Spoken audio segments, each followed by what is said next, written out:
आपको बड़ा कंफ्यूज होता है कभी कभी कि रुक्मणी लक्ष्मी माँ तो रुक्मणी है, जो लक्ष्मी है नारायण, नारायण है कृष्ण, लक्ष्मी है रुक्मणी, फिर राधा कौन है?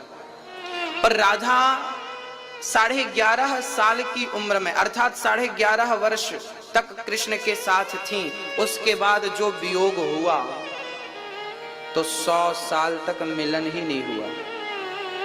100 वर्षों का जब भगवान 11.5 वर्ष की उम्र में वृंदावन छोड़कर मथुरा गए, उसके बाद कहकर गए थे मैं 2 दिन में आ जाऊंगा। 100 वर्ष तक भेंट नहीं हुई। जाने के बाद राधा जी से कृष्ण की भेंट हुई थी कुरुक्षेत्र में।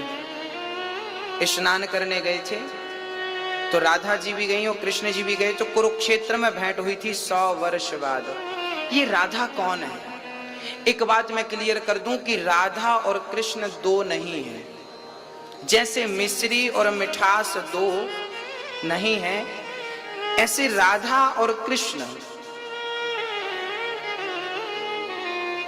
एक है। अब थोड़ी सी चर्चा करते हैं, हम पिछले जन्म में जाते हैं, हम चलते हैं त्रेता युग में। जब भगवान श्री राम ने सीता माता का त्याग कर दिया। पता है सीता माता जंगल में कितने साल रही? पता है आपको? माता सीता जब राम जी ने सीता को धोबी भाई के कहने से त्याग दिया तो 11.5 वर्ष तक सीता माता जंगल में रही। राम और सीता बहुत प्रेम करते थे एक दूसरे से, पर किसी तीसरे के कहने से, चूंकि वो राजा थे ना, मर्यादा का ख्याल रखना, हमारा राजा ऐसा ना हो जिस पर लोग उंगलियां उठाएं, तो राजा ऐसा भी ना हो। तो भगवान राजा थे, मर्यादा पुरुषोत्तम थे, तो राम जी ने सीता को घर से निकाल दिया। 11.5 वर्ष तक सीता माता रही। उसके बाद तो माता जी पृथ्वी में समा गई। इन्हीं दौरान लवकुश हुए, वो चर्चा अलग है। अच्छा, उन्हीं दौरान आपने सुना होगा कि भगवान राम ने राजसु यज्ञ किया था, पर वो यज्ञ ऐसा था कि उस यज्ञ में यदि हम गृहस्थ हैं तो पत्नी का होना अनिवार्य है। कोई भी पूजा पाठ यज्ञ अनुष्ठान बिना पत्नी के नहीं होता, याद रखिएगा, है ना।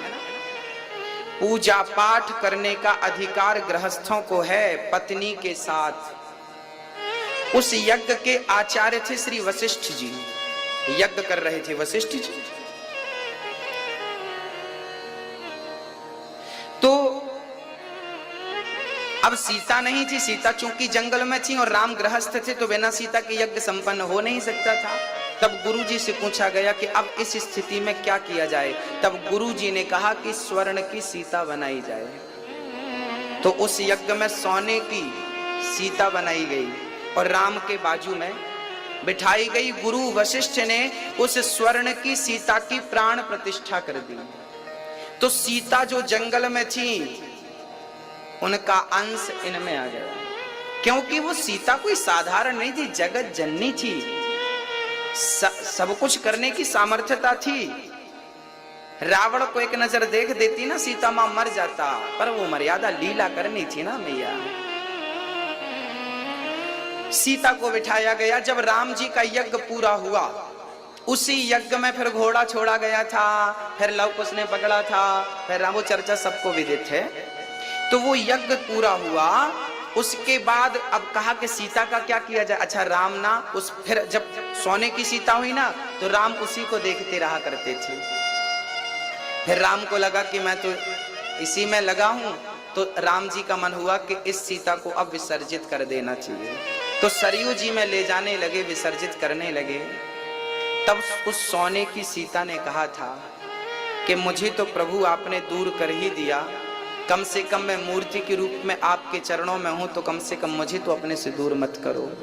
तब राम जी ने कहा था, सीता जितने दिन तुम दूर रही हो उतने दिन तुम पास भी रहोगी, पर इस जन्म में नहीं, अगले जन्म में। तो वही राम कृष्ण बने और वही सीता, जो 11.5 वर्ष का वियोग हुआ, तो इस जन्म में 11.5 वर्ष तक माता सीता के साथ राम जी रहे। वो सीता राधा के रूप में थी और वो राम श्री कृष्ण के रूप में थे। बोलिए राधा कृष्ण भगवान। तो राधा कौन है?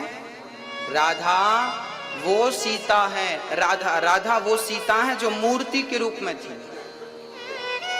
जिस मूर्ति की प्रतिष्ठा कराई थी उस सीता के रूप में ही इस जन्म में वही शक्ति राधा के रूप में है और कृष्ण के संग वो विराजित थी।